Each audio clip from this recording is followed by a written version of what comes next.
순환을 당하시는 예수 그리스도. 다시 한번 시작. 순환을 당하시는 예수 그리스도. 성경 본문은 마가복음 8장 31절에서 16장 끝절까지가 되겠습니다. 자, 생각을 여는 주제 첫 번째, 다 같이 시작. 자신들의 교권을 지키기 위해 예수님을 죽이고자 한 유대 종교 지도자들과 자신의 정치적 기반을 유지하고자 유대 백성들에게 비열하게 야합한 빌라도처럼 우리가 가지고 있는 보잘것없는 기득권을 고수하고자 거짓으로 진리를 가로막지는 않았습니까? 그 보잘것없는 기득권을 지키기 위해서 또는 자존심을 지키기 위해서 거짓으로 진리를 악으로,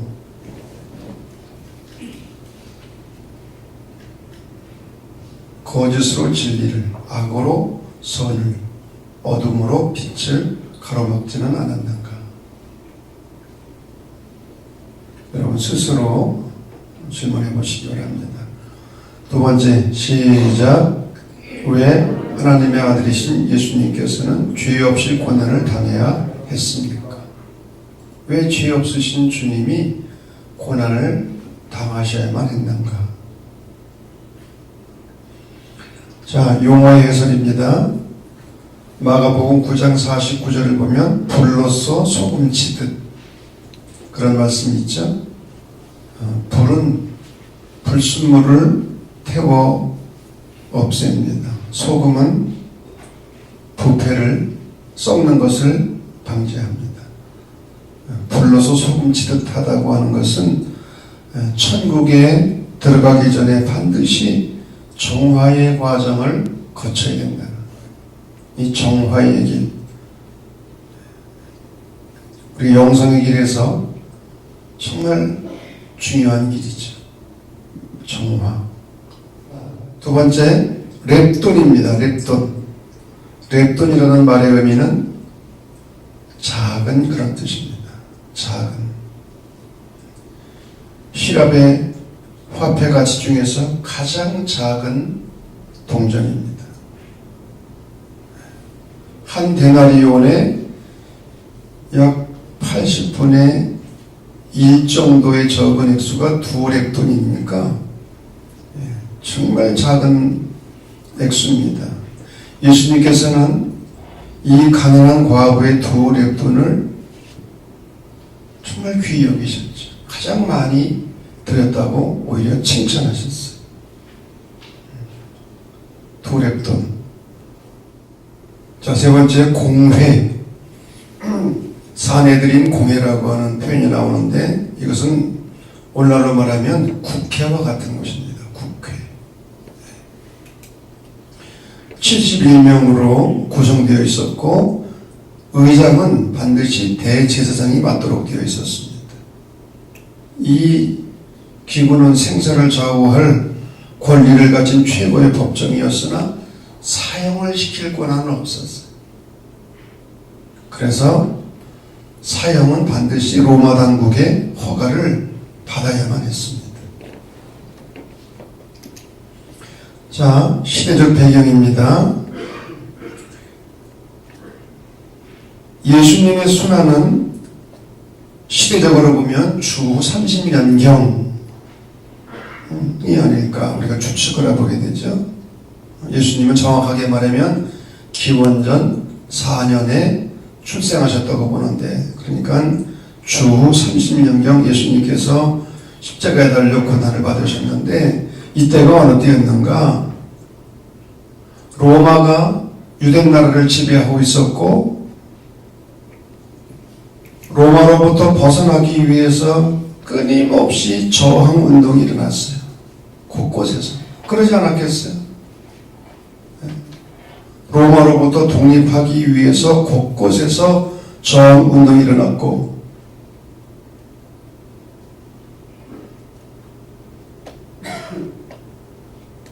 바라바도 밀란 중에 살인하고 체포된 그런 사람으로 성경이 표현하고 있습니다. 이런 상황 속에서 로마 총독의 중요한 임무 가운데 하나는 밀란을 저지하고 사회적 안정을 꾀하는 것. 밀란을 막아야죠. 그래서 사회적 안정을 꾀하는 것이었고, 이런 때에 유대 종교 지도자들은 예수님을 빌라도의 손에 의해 제거하려고 했습니다. 왜? 자기들은 죽일 권한이 없었으니까. 이 계획에 의해서 예수님은 체포되고 신문받고 처형을 당하시게 되는 거죠. 자, 예수님의 마지막 일주일,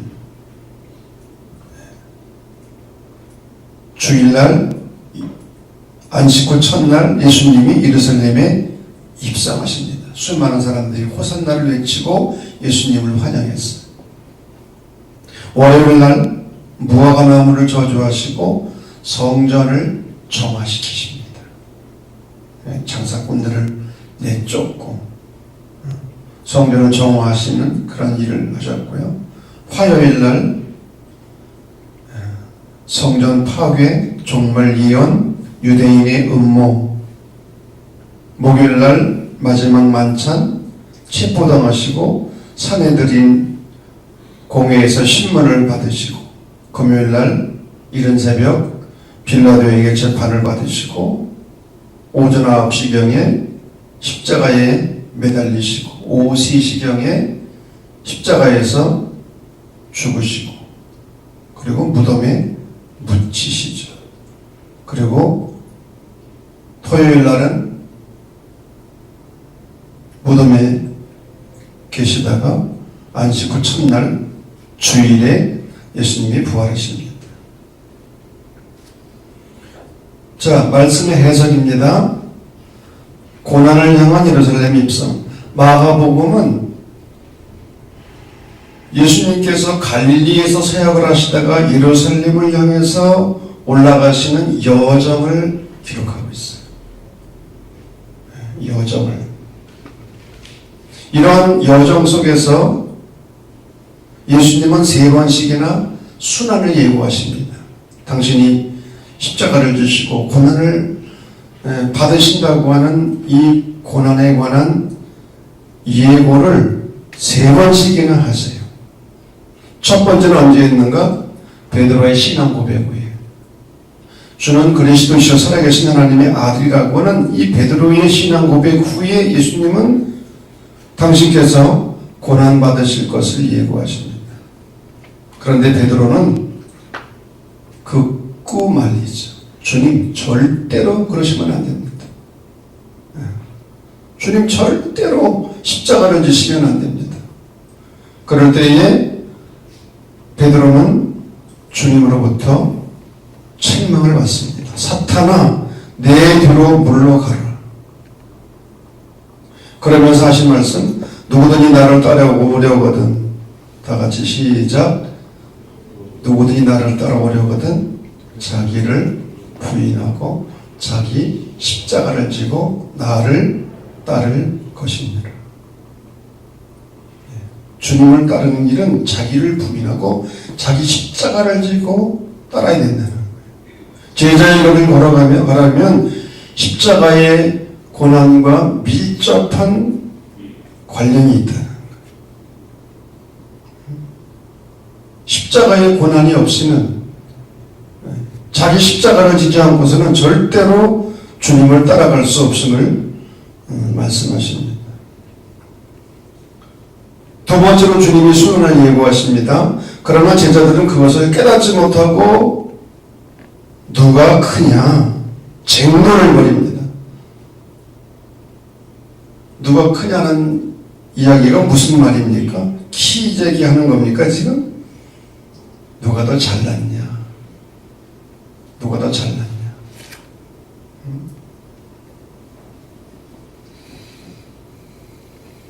예수님은 예루살렘에서의 순환을 거듭 예고하셨음에도 불구하고 깨닫지 못하고 서로 크게 되기만을 바라는 거예요.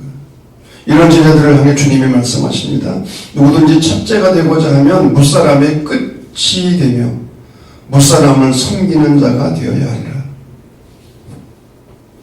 무슨 말입니까? 예수님을 따르는 길은 영광과 관련되어 있지 않다는 거예요. 주님의 제자가 되어 주님을 따르는 이 삶은 절대적으로 세상적인 영광의 길이 아니라는 거예요. 그런데 제자들은 주님을 따르는 이유가 세상적인 영광을 얻기 위한 거죠. 세 번째로 예수님께서 순환을 예고하십니다. 그런데도 제자들은 역시 깨닫지 못하는 거예요.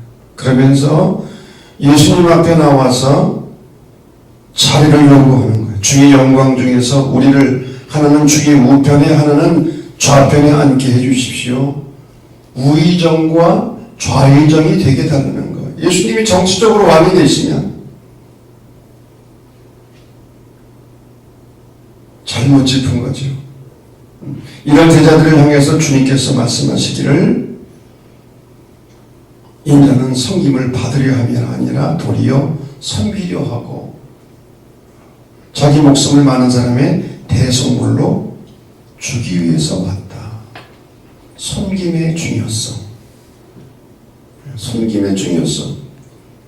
이것을 예수님은 가르치고 계십니다. 여러분, 우리는 섬김을 받기 위해서 부름받은 사람들이 아니라 섬기기 위해서 부름받은 사람들인 줄로 믿습니다. 두 번째, 예수 그리스도의 순환 이야기. 마가복음에서는 예루살렘이 예수님께서 당하신 고난의 장소로 강조됩니다. 예루살렘 입성은 예수님의 고난의 시작이에요. 제일 먼저 예수님은 배반을 당하십니다. 제자들 가운데 한 사람이었던 가룟 유다. 돈보따리를 쥐고 있던 사람. 그만큼 이 가룟 유다는 똑똑한 사람이었어요. 다른 제자들에 비해서. 그런데 이 가룟 유다에 의해서 배신을 당하죠. 유다가 예수님을 배반한 이유가 여러 가지 설이 있는데, 첫째는 잘못된 메시아관 있죠. 정치적 메시아를 기대했으나 그 기대가 좌절된 거예요. 또는 돈에 대한 탐욕 때문에, 또는 사탄에게 사로잡혔기 때문에, 이런 여러 가지 이유들이 있습니다만은 가장 설득력이 있는 것은 이 유다의 잘못된 메시아관. 예수님이 정치적으로 왕이 되기를 기대했는데 이것이 기대가 무너져 버리고 만 거죠. 백성들도 마찬가지고. 그러나 마가에게 있어서 중요한 점은 누구에 의해서 배반당했느냐 하는 것보다 예수님의 제자들 중 한 사람에 의해 예수님이 배반을 당하시고 고난을 당하게 되었다는 점입니다. 마가는 유다의 배반 이야기를 통해서 자신의 공동체가 현재 처하고 있는 고난의 상황 가운데서 그러한 배신자가 되지 말도록, 또는 배신자를 조심하도록 경고하려고 했을 것입니다. 우리가 말씀드린 것처럼 이 마가가 이 복음서를 기록하던 때는 시대적으로 몇 년경이었다고요? 주 70년경. 로마로부터 잔혹한 박해를 받는 상황. 그래서 살기 위해서 배신을 할 수밖에 없는 그런 상황이었죠.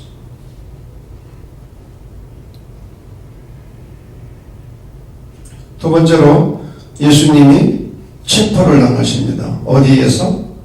예수님이 늘 기도하시던 곳, 겟세마네 동산. 감람산 안에 있는 작은 동산, 겟세마네. 예수님이 여기서 기도를 마치셨을 때 유다가 검과 몽치를 든 대제사장들과 서기관들과 장로들의 사람들에 의해서 마치 강도가 잡히다.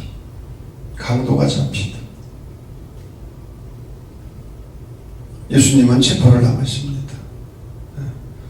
예수님의 체포 당시 제자들 중에 한 사람이 칼을 빼서 대제사장의 종 말고의 귀를 떨어뜨린 것으로 보아서 약간의 무력 충돌이 있었지만 예수님은 곧 체포를 당하십니다.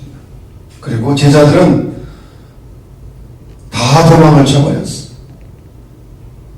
한 사람도 남지 않고 다 도망을 쳐버렸어요.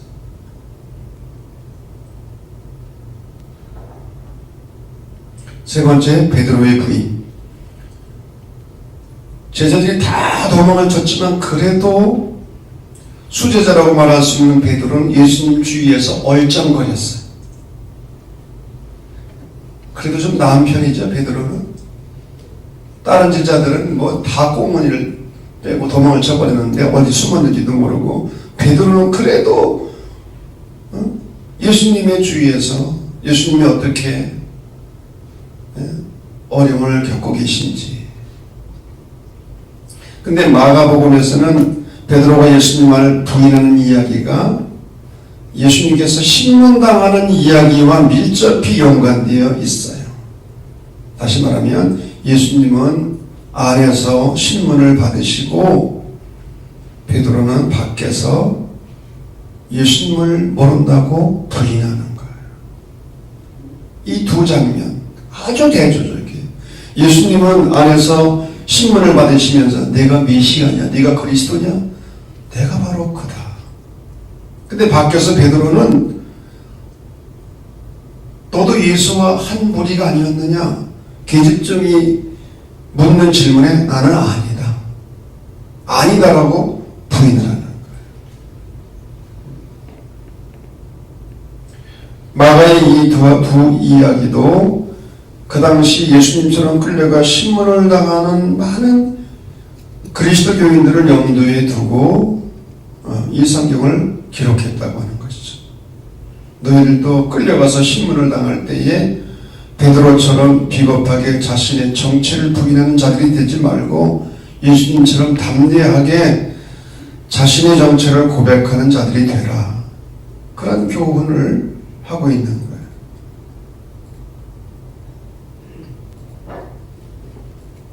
자, 신문입니다. 예수님이 두 번 신문을 당하시죠. 산헤드린 공회 앞에서, 또 한 번은 빌라도의 법정에서.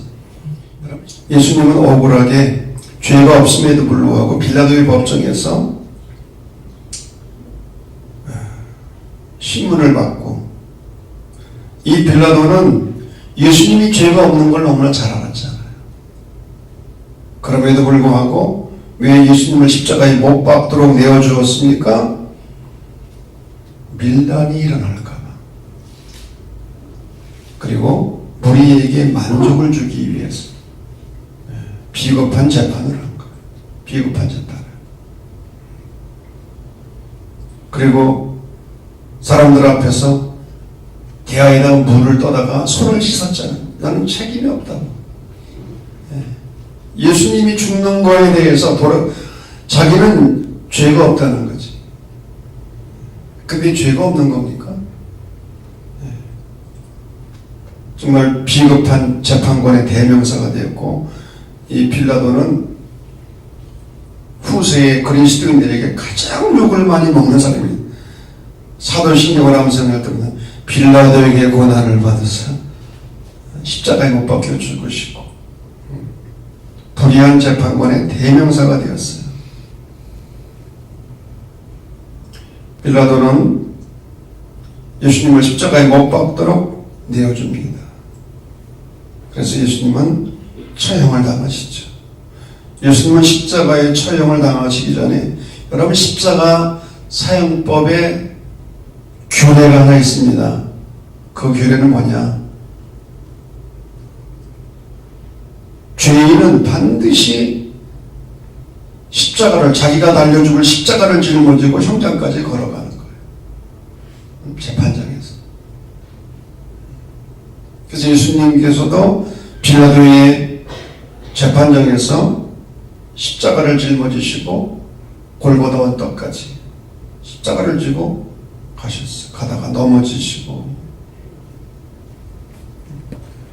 그리고 예수님은 십자가 달려 돌아가시기 전에 군인들로부터 희롱을 당하십니다. 가시면류관을 쓰고 자색옷을 입고 유대인의 왕 만세라는 조롱을 당하고 가을대로 머리를 얻어맞고 침뱉음을 당하고, 또 십자가에 달린 후에도 대제사장들과 서기관들로부터 희롱을 당합니다. 그러나 역설적으로 마가는 그 조롱의 말을 통해서 자신의 메시지를 전하고 있어요. 무엇입니까? 이거는 왕에게만 하는 거죠. 면류관, 자색옷, 가을때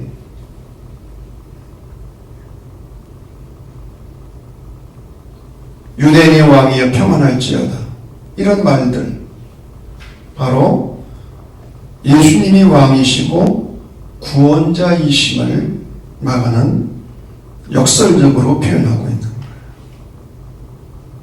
거예요.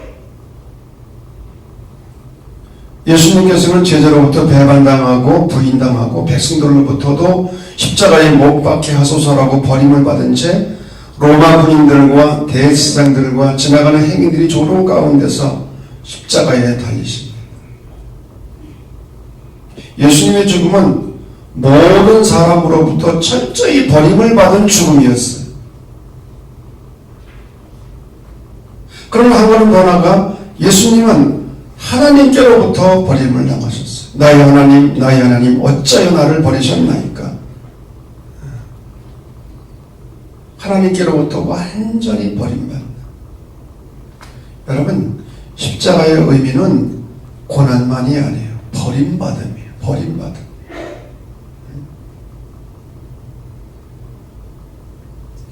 실제로 예수님께서 십자가 달려 부르짖으신 이 말은 예수님의 울부짖음이었을 뿐만 아니라 그 당시 박해 가운데서 죽어가는 수많은 그리스도인들의 울부짖는 소리였다는 거죠. 그 당시 예수님만 그러신 것이 아니라, 더 나아가 오늘날도 극심한 고통 중에 있는 사람들, 그리스도인들이 외치는 소리예요. 여러분, 사람이 정말 어렵고 힘든 일을 겪으면 나는 하나님께로부터 버림받았다는 생각이 들어요. 너무 힘들고 아프고 절망적이고 그러면은, 여러분 그런 경험 아직 안 해보셨죠?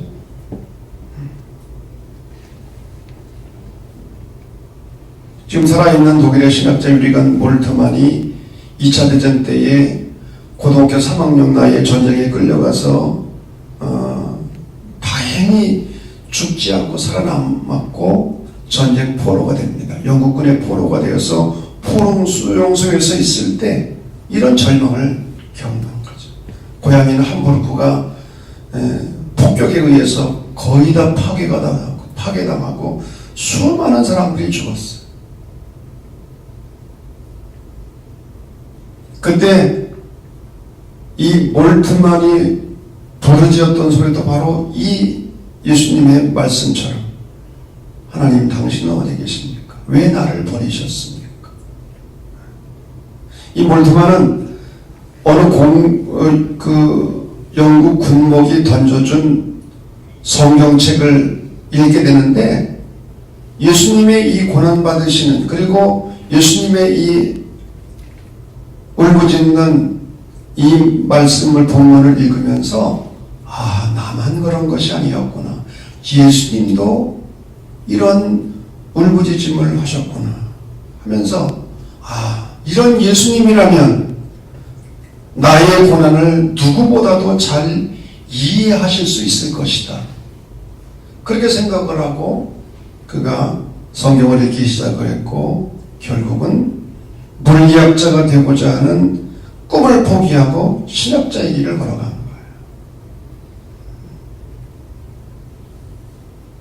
거예요. 예수님의 이 마지막 부르짖음은 사실 몰트만의 생애를 180도 변화시킨 아주 중요한 말씀이기도 해요. 왜 예수님은 하나님의 아들이심에도 불구하고 아버지로부터 완전히 버림을 당하셨나? 그래서 이 몰트만의 신학적인 주제는 예수님이 십자가에서 부르짖으며 고난을 받으시고 절규하실 때 아버지 하나님은 어디 계셨나? 어디 계셨나? 이것이 몰트만의 중요한 신학적인 질문이었어요. 그래서 그 질문을 가지고 쓴 책이 십자가에 달리신 하나님. 하나님은 아들의 고통을 외면하지 아니하시고 성령을 통해서 아들과 함께 고난을 받으셨다. 고난 받으시는 하나님. 오늘도 성도들이 극심한 절망과 고통 가운데 있을 때 하나님은 멀리 계신 것이 아니라 가장 가까이 계시고 아파하는 자녀들과 함께 아파하시는 하나님. 아멘을 안 해도 아파하시는 하나님. 이것이 사실은 오늘날도 고난 가운데 있는 자들에게 상당한 위로를 주는 거죠.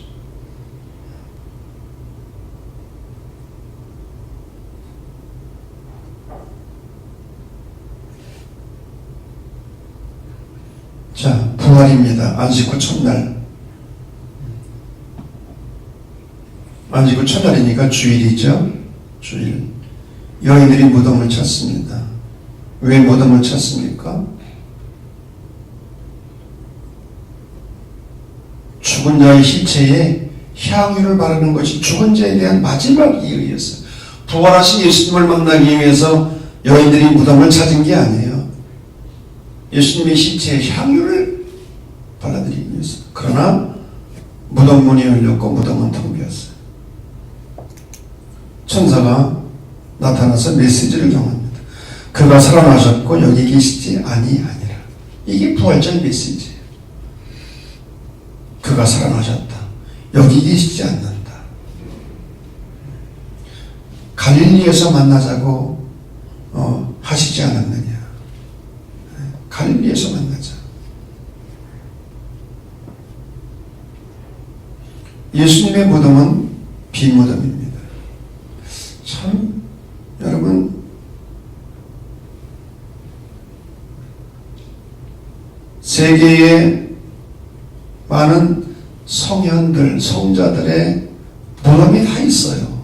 석가모니 무덤도 있고 마호메트 무덤도 있고 공자의 무덤도 있고 다 무덤 있잖아요.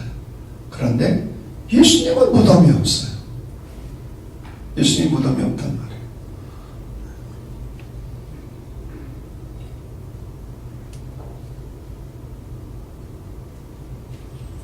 예수님은 부활하셔서 갈릴리로 가서 제자들에게 부활의 모험을 보이신 후에 16장 15절 하늘로 올려져서 하나님 우편에 앉으셨다.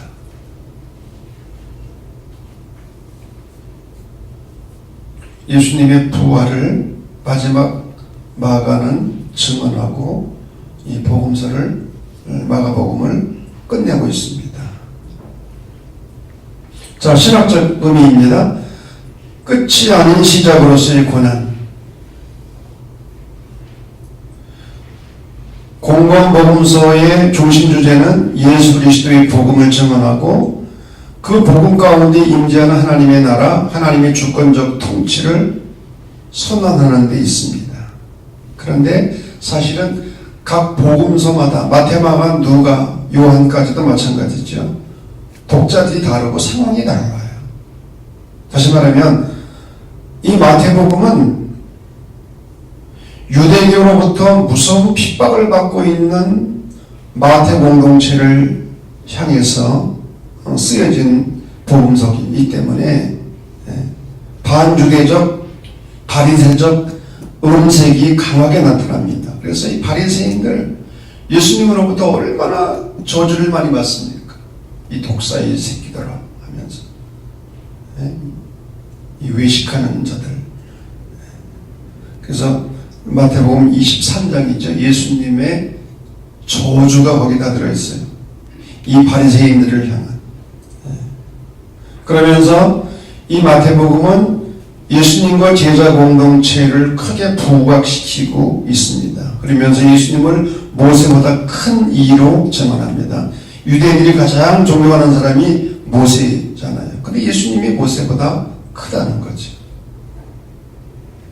또 이 마가복음이 쓰여지던 그 당시는 로마로부터 무서운 핍박을 받는 그런 상황이었기 때문에 반로마적 색채를 가지고 고통받는 그리스도인들을 위로하고 희망을 주고 용기를 주기 위해서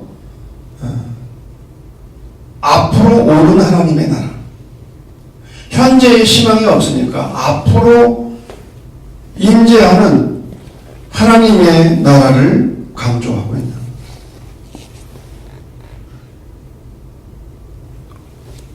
현재의 희망이 없으니까 미래를 쳐다보는 거죠. 그러나 누가복음은 또 달라요. 누가복음은 현재에 임하는 하나님의 나라를 강조하고 있어요. 현재에 임하는. 자, 마가복음의 메시지는 예루살렘의 멸망, 예수님의 십자가에서의 죽음, 그리스도인들이 겪어야 하는 고난이 끝이 아니라 오고 있는 하나님 나라의 시작이요, 표적이라는 종말론적 신앙과 소망을 심어주는 데 있었다. 지금 고난을 당하지만 끝이 아니라 하나님의 나라가 오고 있고 그 나라의 시작이 이미 되었다는 거예요. 그러면서 그리스도인들에게 희망을 불어넣어 주는 거죠. 더 나아가서 이 마가복음은 고난당하는 그리스도인들에게 많은 교훈을 줍니다. 첫째는 자기 시대의 그리스도인들, 로마로부터 무서운 박해를 받고 있는 그리스도인들에게 희망을 주고 용기를 주고 그 고난을 극복하도록 해줘요. 그래서 그 당시 박해의 고통 중에 배반하는 그리스도인들이 있었어요. 순교를 당할 수밖에 없는 상황에서 순교도 당하지만 배반도 하잖아요. 또 체포당하는 그리스도인들이 있었어요. 그런 가운데서 예수님을 부인하는 베드로처럼 그런 그리스도인들이 있었어요. 심지어는 처형당하는 그리스도인들도 있었어요. 그런데 중요한 것, 예수님께서 죽은 후 부활했듯이 그리스도인들도 죽은 후 부활할 것이다. 아멘. 부활의 메시지를 통해서 그리스도인들에게 희망을 주는 거예요. 마가는 예수님의 순환 이야기를 십자가의 죽음으로 끝내지 않습니다. 부활로 마치고 있어요. 마찬가지로 마가는 고난 중에 있는 당시의 그리스도인들에게 비록 그들이 십자가에 죽는 일이 있을지라도 하나님은 그들을 버리지 않고 다시 살리실 것을 설교하고 있는 겁니다. 다시 말하면 예수님에게 있어서와 마찬가지로 그리스도인들에게도 죽음과 무덤은 마지막이 아니라 그 너머의 부활과 생명에 이르는 시작임을 설교하고 있는 거예요. 죽음과 무덤이 끝이 아니라는 거예요. 마지막이 아니라는 거예요. 그 너머에 부활이 있고 영생이 있다는 거예요. 아멘. 이것을 믿는 사람들이 그리스도인이지. 이것을 믿는 공동체가 바로 교회이고 교회는 부활 공동체. 자, 성찰과 나눔. 첫 번째, 시작. 베드로는 처음부터 예수님을 부인하고자 하지는 않았을 것이다. 다른 제자들은 다 뿔뿔이 흩어졌지만 그래도 베드로는 신문당하시는,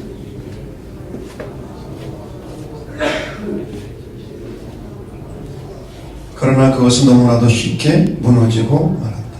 순간적으로 엄습하는 공포감에 질린 나머지 그는 3번씩이나 예수 그리스도를 부인하고 말았던 것이다. 예수님을 따르면서 얻어지는 영광만 바라보고 고난을 생각하지 않을 때 이와 같은 상태에 빠지기 쉬운 거다.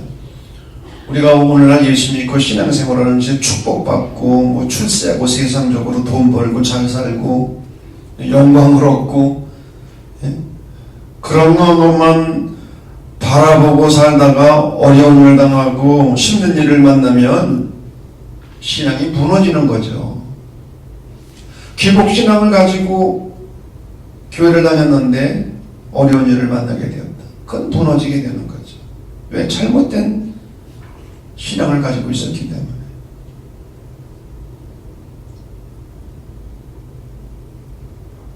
베드로를 비롯한 다른 제자들도 마찬가지. 잘못된 메시아관. 결국 예수님이 십자가에서 고난을 받으시고 죽으시니까 그냥 한순간에 무너져 버렸어요. 제가 그런 글을 썼어요. 12제자 공동체 한순간에 무너졌어요. 십자가 고난 앞에. 그런데 그렇게 무너졌던 공동체가 어떻게 다시 일어날 수 있었는가? 어떻게 초대교회라고 하는 공동체로 새롭게 태어날 수 있었는가? 무엇이 그것을 가능해 했는가? 부활사건이라는 거죠. 예수님의 부활사건. 교회가 탄생하게 된 것도, 교회가 존재할 수 있었던 것도 부활 공동체로서의 교회, 이 부활사건 때문에. 자, 2번째입니다. 시작. 예수님께서는 앞에 놓인 십자가를 깊이 생각하실 때에 제자들은 서로 누가 더 높은가를 따지고 있었다. 그때 예수님께서는 지극히 작은 자라도 섬겨야 하는 것이 제자의 도리임을 가르쳐 주셨다. 누가 높은 사람이냐? 나보다 지위가 높고 능력이 많고 돈이 많고 그것이 위대함의 기준이 아니라 얼마나 섬기느냐. 섬김이 위대함의 기준이라는 거지. 3번째입니다. 시작. 유대 종교 지도자들과 빌라도와 백성들이 제 아무리 예수 그리스도를 제거하려고 소동을 벌였어도 종국에 가서는 모든 것이 예수 그리스도의 승리로 일반이었다. 진실로 그는 하나님의 아들이셨던 것. 여러분 복음서를 보면 마태복음에도 그렇습니다만 이 마가복음 예수님의 사형 집행을 담당했던 로마의 백부장 군인이죠. 군인. 이 백부장이 처음부터 끝까지 예수님의 십자가에서의 고난당하시고 죽으시는 모습을 보면서 외친 말이 하나 있죠. 그는 진실로 하나님의 아들이었도다. 이방인의 입에서 예수님이 하나님의 아들이심을 고백하는. 그는 진실로 하나님의 아들이었다. 마지막 4번째입니다. 시작. 밤이 길면 그만큼 새벽이 가까워진다. 하나님의 역사도 이와 마찬가지다. 그러므로 가도 끝없는 어둠 속이라 해서 낙심하지 말고 하나님의 최종적인 심판을 겸손히 기다려야 할 것이다. 그리스도의 죽음은 잠시 동안 절망을 주는 것 같았지만 오래가지 않아 예수님께서 부활하심으로써 인류에게 크나큰 소망을 주셨던 것이다. 밤이 깊으면 깊을수록 어두우면 어두울수록 새벽에 가까운다는 거죠. 언제가 가장 어둡다고요? 밝기 전. 새벽 밝기 전 그 시간이 가장 어두운 시간인데 우리는 동굴을 통과하는 것이 아니라 터널을 통과하는 터널. 여러분 반드시 터널은 끝나는 지점이 있어요. 네? 반드시 끝나는 지점이 있단 말이에요. 특별히 십자가 뒤에는 부활이 있다. 십자가 없는 부활 있을 수 없죠. 부활 없는 십자가 얼마나 공허합니까? 부활이 없다면 십자가는 완전 절망이고 패배죠. 그러나 십자가 뒤에 부활의 영광이 있기에 그리스도인들은 어떠한 고난과 어려움 속에서도 희망을 가질 수가 있는 것입니다. 아멘. 이런 은혜가 우리 가운데 함께 하시기를 간절히 소망합니다.